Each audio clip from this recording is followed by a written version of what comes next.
Hey loves, welcome back to my channel. For those of you who don't know me, my name is Katia. For those of you who do, welcome back.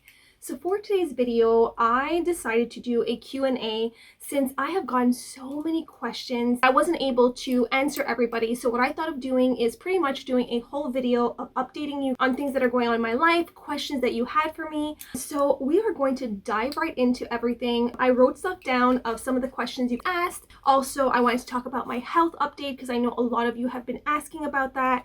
So that is what today's video is going to be all about. So no DIYs, no come thrift with me, plain old me answering some questions. I thought it was a different video. I thought it would get you to know a little bit more inside my life, who I am. So I'm excited for this. It's different, but I thought it would be fun nonetheless. So let's dive right into the first question. You have asked me about my health update. How is that going? So I am going to go straight into that. I think the last time I did a video, it was with my husband, and I believe it was maybe a year ago. I was dealing with a lot of autoimmune problems, some RA, I have inflammation throughout my body, I have endometriosis, I have an 8 centimeter mass on my ovary, I had not been well at all, I was having a lot of stomach issues, digestion issues, everything I was eating was pretty much going in and out. So health update. I have been feeling a lot better. There are still days where I wake up where I have a little bit of inflammation, my hands are hurting, my feet are hurting, but all in all, I have been feeling, fingers crossed, really good. So let me backtrack. I've been wanting to go see somebody. I had seen this, I believe it was maybe on Instagram, or I was scrolling and I fell on this. It was called spinal flow. I was really intrigued by it. So I decided to look into that. And then my sister came to me one day and then told me about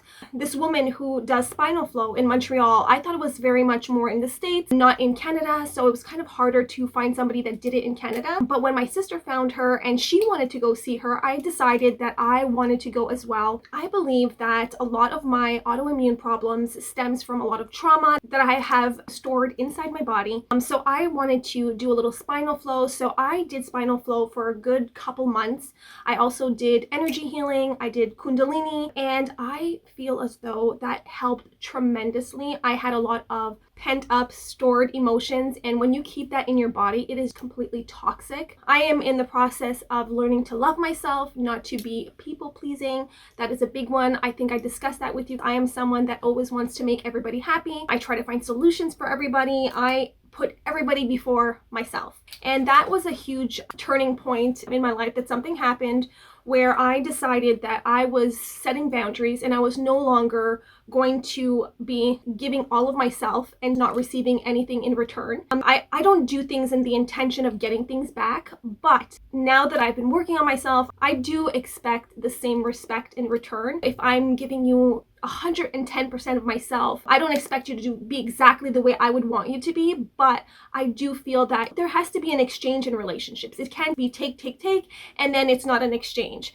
So I had something happen to me where I decided to let go of people that were creating more toxicity in my life versus positivity in my life. It was probably one of the hardest things to do. I'm getting a little emotional thinking about it.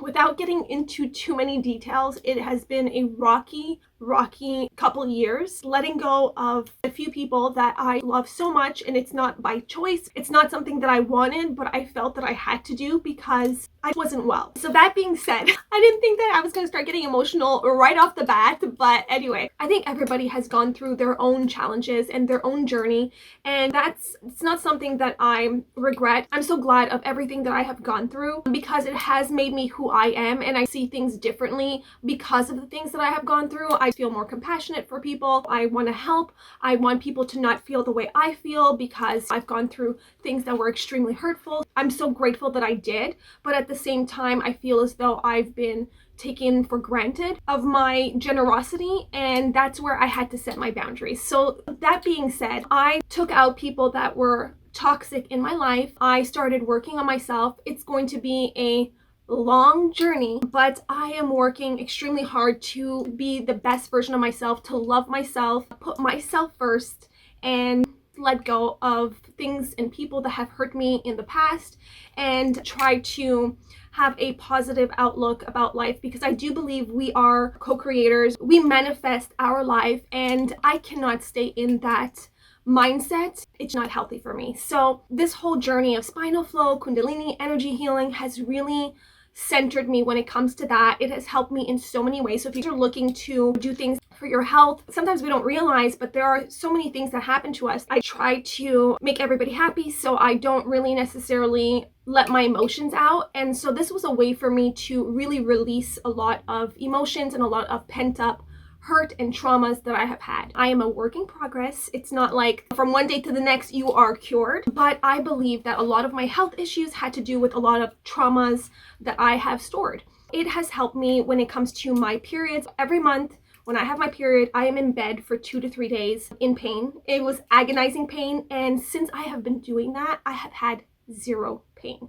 And when I tell you I have pain, I have taken codeine, I have been on the extra strength Advils, and that wasn't working. So I have excruciating period cramps, and I do not take any Advils, I don't take anything. So that alone is huge. I did a session, I would say, for maybe a good 3 months, and I felt that it was such a great release. So if you've been curious or looking into it, I would definitely recommend that. I've gone to also Kundalini meditation and energy healing, and that has helped also. I still do my hyperbaric chamber as far as it goes with my diet. At the beginning, I was more of a plant-based. That was not working for me. So I did change my diet to high fats, more carnivore versus completely plant-based.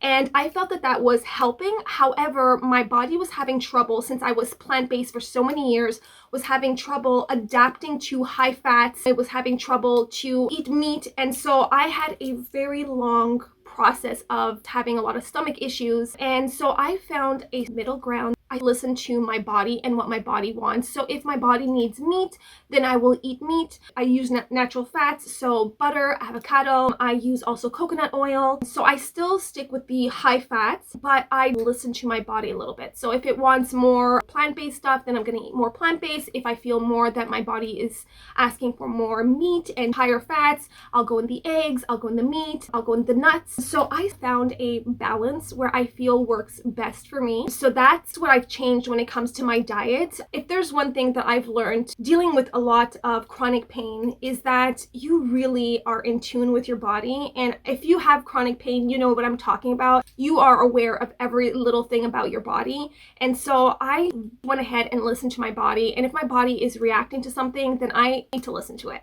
So I thought that listening to what it is that it needs and wants, it will speak to you. So that's what I did when it came to food. That has helped me tremendously. Hyperbaric chamber, always a plus, always amazing. Me and my husband are actually thinking of maybe getting a red light therapy sauna. That's the next thing where you can get rid of the toxins, and that's another thing that we want and is on our checklist of things that we need to get. So all in all, my health has been better and much more stable. I feel more energetic. I feel like I have less inflammation in my body. My periods are amazing. All in all, I am feeling much better. And I do believe that it had to do with a lot of trauma that was stored in my body. So the fact that I'm slowly releasing it, it does take a lifetime to get to where it is that I would love to be, but I'm on my way and I'm doing my best, right? That's all we can do as humans, is do our best, be our best, and try our best. So that's the whole health update. I'm going to answer a couple of your questions. I wrote them down. Someone asked me, where did I meet my husband? It's a funny story. It's not really a funny story. My husband and I are people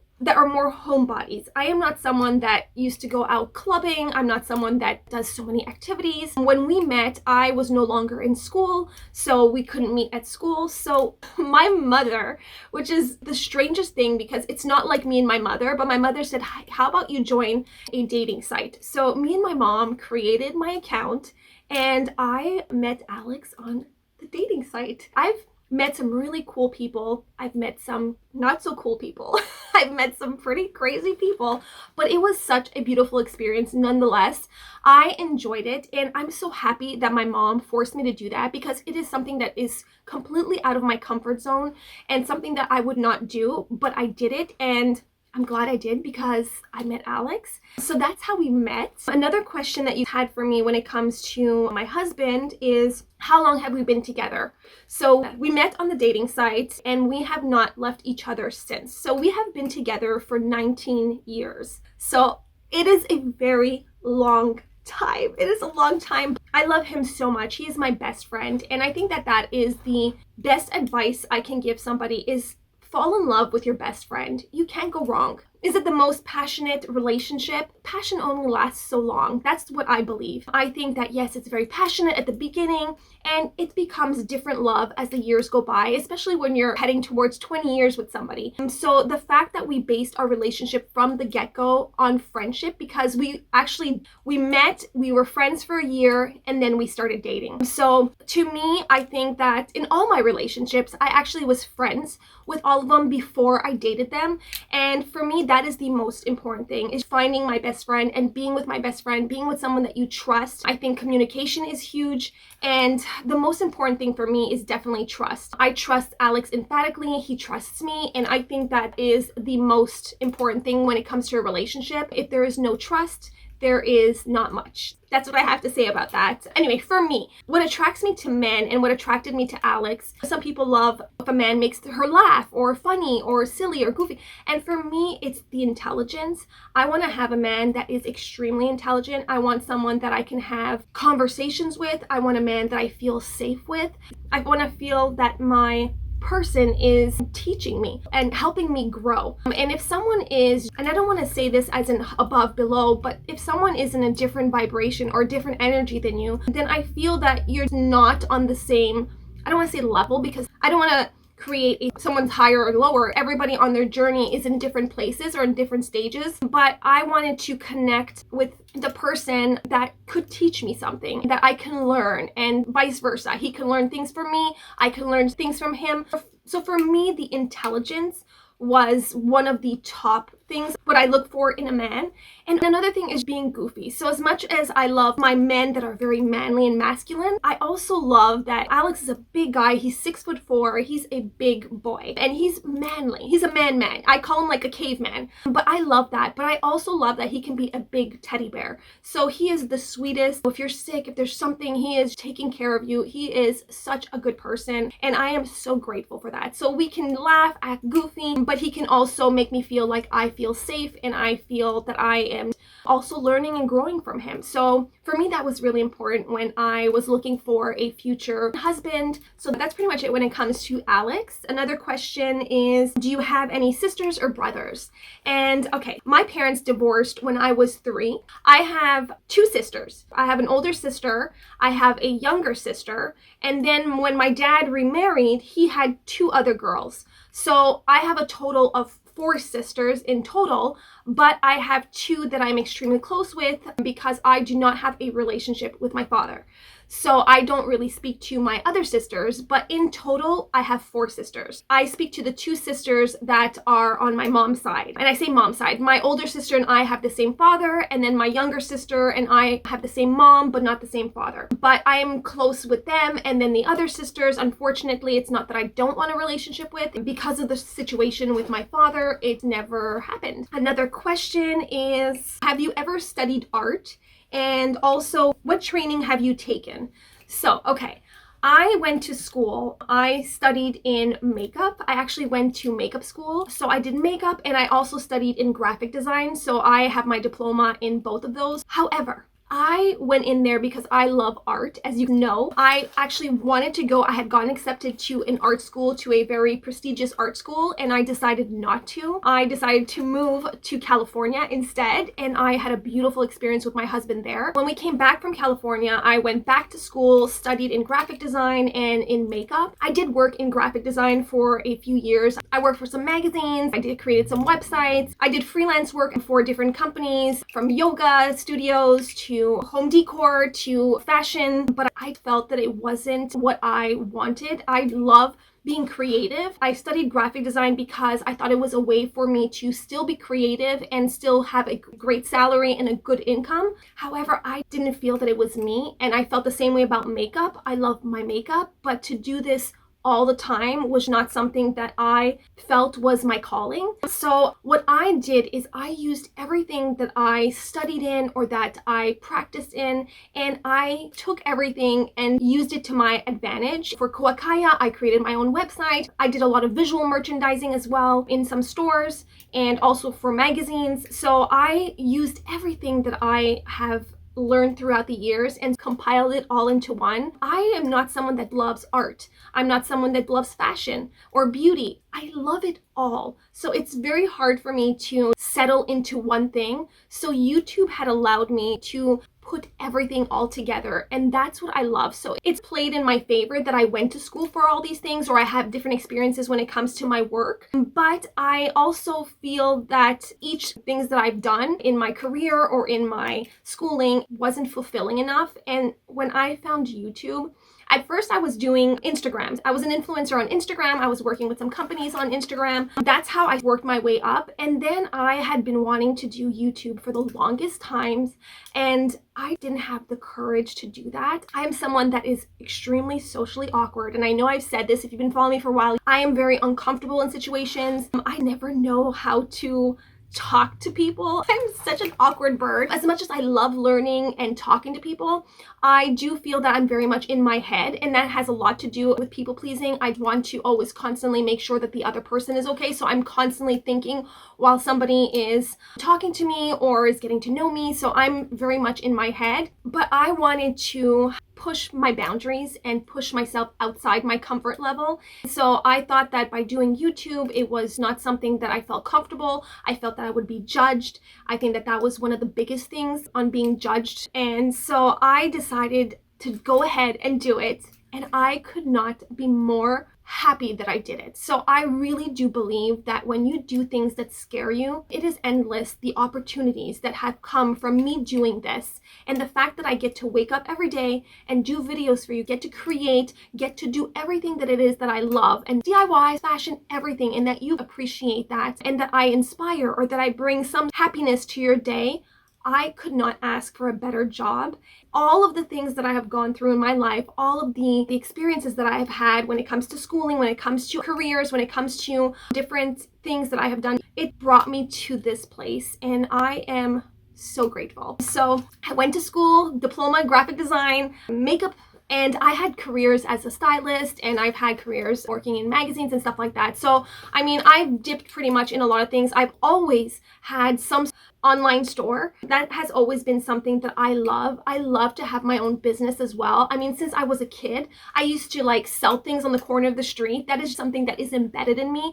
So Katia has been something that I worked on to put everything that I love into one store. I've had lipstick stores, I've had baby stores, I've had swimwear, there's been also shoes. I mean, you name it, I did it. But all of those gave me so much knowledge and made me see the things that I lack in, that I need to work on, what direction I want to go in. So everything in life brings you somewhere, and I'm so glad I get to be where I am today. That brings me to the next subject, and that is YouTube. If you follow me for a while, you kind of know that I've been discouraged when it comes to YouTube, and I wanted to explain a little bit why I was thinking of possibly leaving YouTube. Okay, so I love YouTube, and I'm so grateful for all of you and all of your support. It is because of you that I get to do this every day, so that you know.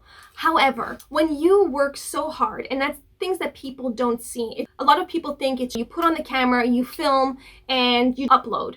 And that is so far from the truth. It is very long and tedious when it comes to editing a video, creating the video, coming up with the concept, getting all of your products.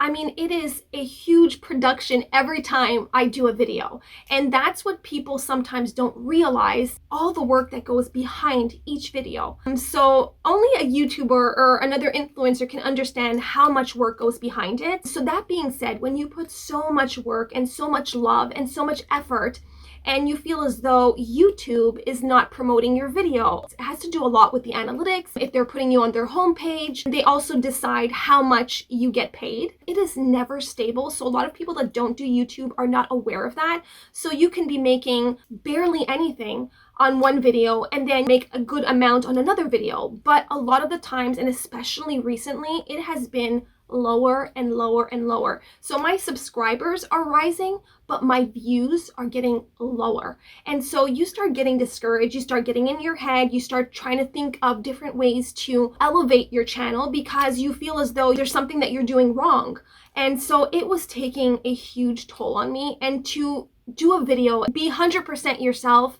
When you feel very discouraged, you feel that what's the point? It's very hard on someone, especially when you're working alone. It can feel very lonely. It can feel that there's a lot of competition out there. A lot of people, especially when it comes to social media, influencers. When I first started, it was very uncommon to be an influencer. Not many people were doing it. Now everybody wants to be an influencer. So what happens is that you start getting diluted. My income is only based on YouTube and Katia. So when YouTube is not promoting my video, therefore I'm not getting any views, I'm not getting any comments, I make less money. So it makes it harder for me to be able to do my videos if people are not seeing my videos. So it makes it hard for me to continue doing what it is, where it's a full-time job, what I do. I am a one-woman show. I don't have any employees. So not only am I doing YouTube, I'm also doing all of Katia. I'm a buyer, I'm a seller, I'm a packer. I do it all. So it is a lot. This is another touchy subject when it comes to with what's going on with the whole situation with Trump and the taxes. I think one or two of you hate when I say that, and it's not to insult, but that is the reality. That is a fact. That is the new rules that he implemented, and it has costed my business and a lot of business to lose so much. And right now I'm even debating whether or not I want to keep Katia open, because most of my clients, and actually I would say almost 95% of my clients, are from the US. So it has taken a huge toll on my income, and it's so hard because I put so much love and work into it. And then on top of it, you have YouTube that decides how much you get paid and when you're being promoted and when people are going to see you. So it's been really hard. So a lot of people are not understanding. They're like, yeah, but you have 112,000 followers. Yes, but if you look at my views for the amount of followers that I have, I'll have like 6,000 views on a video, which is not equal to my amount of subscribers. And that means that people are not seeing me. And it makes it very hard to also have this as my full-time job. So Katia has taken a back burner. So all of this has taken so much of my energy and my time that I need to make an income somewhere. I'm trying to stay positive and trying to have a positive outlook on it and tell myself that everything happens for a reason, and maybe this will lead me to something else. But right now, I'm finding it hard. I'm not gonna lie. And sponsors as well, since the economy is going down, there's less sponsors, there's less companies that want to work with influencers because they have less money.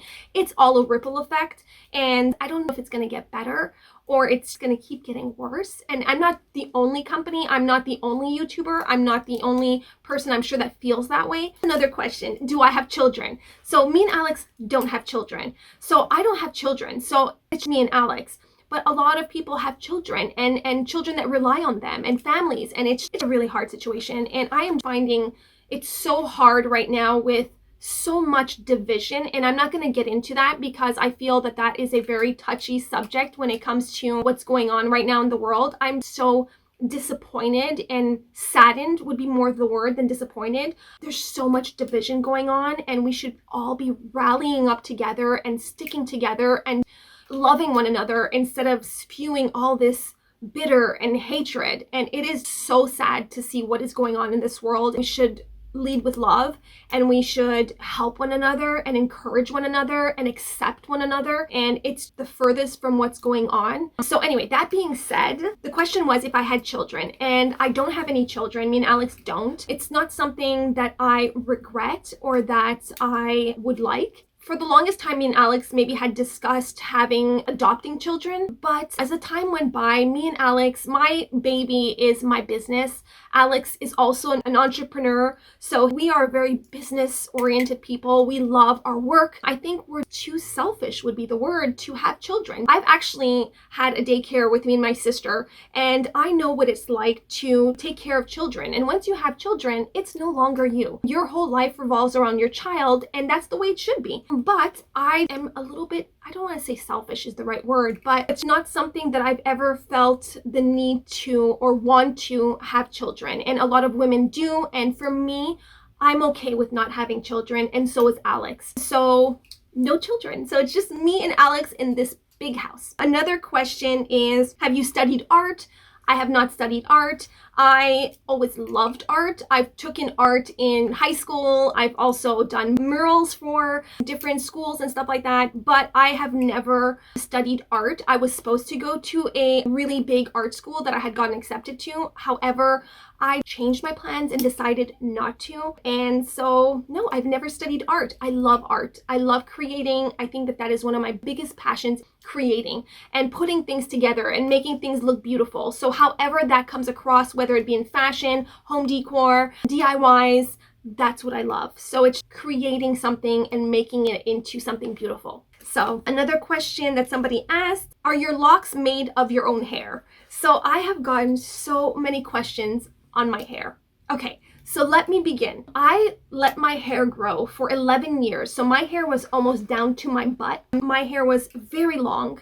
And so what I went to do is I went to see a dreadlock specialist, and she used my hair and created dreadlocks with them. And when you are creating dreadlocks, what happens is you're kind of back combing things. So you're creating knots in your hair, if you will. My hair was down to my butt, but it shortened things a little bit. So I wanted dreadlocks, but that hair that comes out as well. So what she did is she used my hair, but what happens is they're taking your hair so much that you start losing a little bit of the hair, the fullness in the dreads. So what she did is she also incorporated some, I guess it's not synthetic, it's real human hair, but she did add in some extensions in my existing hair. So my hair was this length. It was actually even longer. It was like almost at my butt, but because of the back combing and it makes things a little thinner, and I wanted obviously more fullness in my dreads at the bottom. If you look back on my dreadlock journey, I actually started off with hair wraps. So I was taking my hair, braiding it, and I was putting hair wraps. So I'm trying to go back so that you can have a better understanding of how I got to this. So I did the whole hair wraps for, I would say, maybe 2 years. And a lot of the ones that I was wrapping my hair in, I would wrap it, keep it on for maybe 3 weeks, and then take it apart, wash my hair, and do the whole thing, and then redo it all over again. So I would add little charms, and I would do a hair wrap with yarn and stuff like that. But from doing that, because your hair is mixing in at the top with your other hair, it was creating a natural dread. So half my hair was becoming a dread. So I decided to go to the dread specialist, and then she did more. I wanted half my hair to be dreads. So in total, I believe I have 12 dreads in my whole hair, and the rest I wanted it to still be my hair flowing and natural. I didn't want the dreads to go all the way to the top. I think it's beautiful on so many people, but I wanted to still feel like me. So I kept some of my natural flowing hair on the top. So if I want to tie it half up or I want to do anything, then I can do so. So that's pretty much the whole story about my hair. At one point, I was also putting different colors in my hair. I had purple, green, neon colors. I was going all out with my hair. I was definitely having fun and creating different feels and styles. And at some point I got tired because it doesn't seem like much, but having dreads plus coloring is a lot of upkeep. A lot of people think dreads and they automatically go to dirty, and it's the furthest from the truth. It is very time consuming. It's a lot of upkeep. So for me, I wanted to go a little bit more natural. I took out all of the color so that I don't have to, on top of taking care of my dreads, I have to color my hair as well. So I went more into the natural-ish blonde with a bit of brown, and now I'm due for a blonde session, but I do my own hair. I don't go to any hairdressers. There's a video that I showed how I do my hair. I've gone to so many hairdressers, and I'm not saying that there's not good hairdressers, but from my experience, I've had hairdressers that have ruined my hair, and so I don't trust. I'm sure if you have a good one, stick with it. But for me personally, I haven't, so I trust myself. And if I mess it up, it's my fault. I didn't pay $300 for it. But anyway, I need to dye my hair, but I thought I would leave it a little bit longer with some brown in it. I'm experimenting right now. A lot of people have asked how I upkeep my hair, so it's a whole process. I wash my hair like you would wash your hair, but I also do deep cleanings. Every, I would say, month and a half, sometimes to 2 months, I do a huge deep cleaning. And a deep cleaning is where you lie.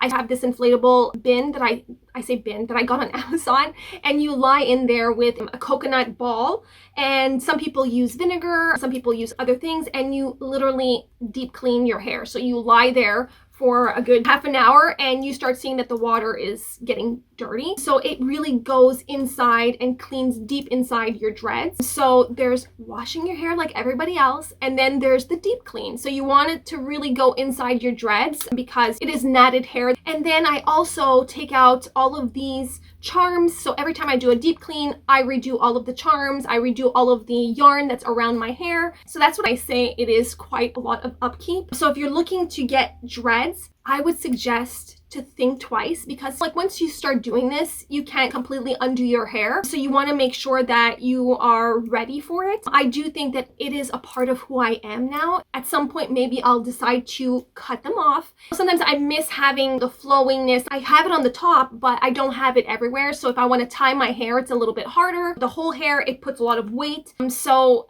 it's something that you should think twice about doing. I'm so happy that I did because it's me and it makes it that I have my own style. To go back to the whole YouTube situation, I think this channel for me will always be everything that I love, all wrapped up into one. So I don't think it will ever be DIYs or home decor or come thrift with me. If you're on this channel, it's because you're kind of like me and you love it all. So anything that has to do with art, creativity, fashion, all of that, beauty, that's what I love. My husband at first, when I started doing my YouTube, told me, he's like, Katia, maybe you need to focus on one topic.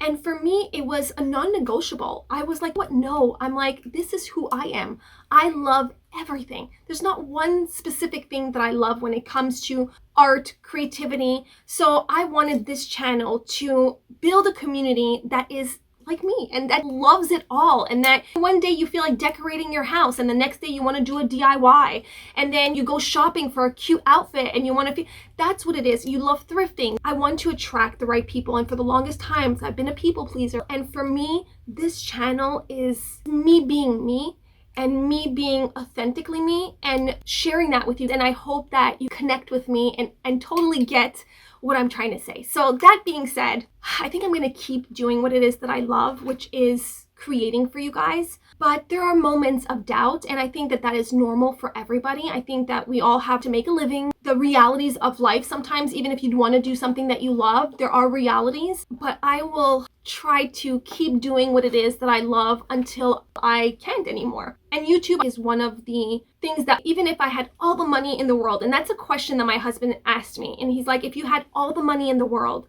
he's like, would you still do YouTube?